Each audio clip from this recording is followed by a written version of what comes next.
Bonjour à tous, aujourd'hui on reste dans l'espace pour découvrir la BD Conquête sortie en 2018. La BD Conquête a maintenant 9 tomes et elle a été créée par Jean-Luc Istin, un dessinateur-auteur français qui a travaillé sur pas mal d'autres BD comme Elf, Lancelot, Merlin ou Tom Sawyer. Il a été rejoint sur son travail dans Conquête par l'illustrateur et l'auteur Radivanovic Zivrorad, un Yougoslave connu pour Cyber et Alice Matheson, où cet illustrateur a rencontré le coloriste Heber Evangelista, un Brésilien qui a lui travaillé sur Mage et Alice Matheson.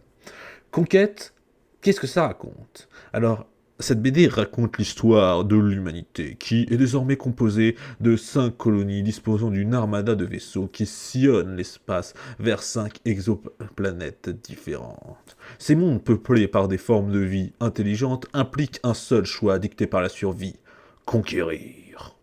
L'objectif est atteint. Islandia, la planète de glace, où seule une mystérieuse race d'autochtones est répertoriée.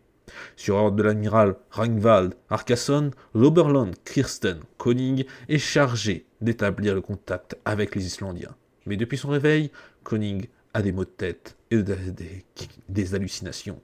Va-t-elle réussir sa mission?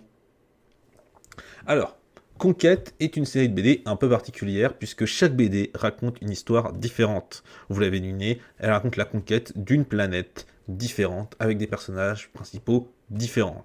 Donc si ici on suit Kirsten Koning, une lieutenante à l'esprit libre qui découvre la société des Islandiens et cherche à organiser une colonisation pacifique, il y a de fortes chances qu'on ne la reverra pas dans les autres BD. Alors je dis forte chance parce que je n'ai pas lu toutes les autres BD et que ça serait mentir que je vous dis qu'on la revoit pas. Voilà, tout simplement.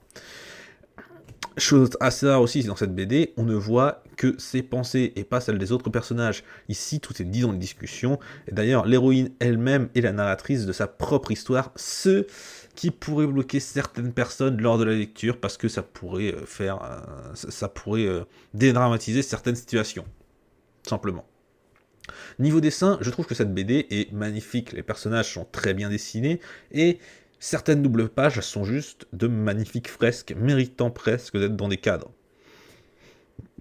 Le trait est vraiment réaliste, mais reste doux, et cependant, sur certains passages, sur certaines pages, on sent vraiment serré, car les cases se marchent dessus. Encore une fois, là, je pense que c'est un choix qui peut gêner certaines personnes, pas moi, parce que ça donne une sensation un peu d'urgence, et toute la BD se passe en quelques jours, donc ça colle plutôt au truc. Cependant, ça donne aussi le sentiment que la BD n'était pas assez grande pour contenir toutes les cases. Donc des fois, t'es un peu en mode bon. Voilà.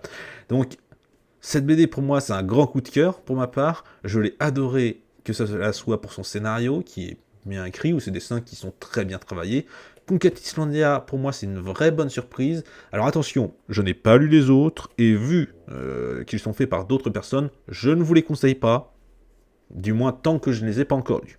Sur ce, les amis, moi, je m'en vais pour découvrir d'autres univers.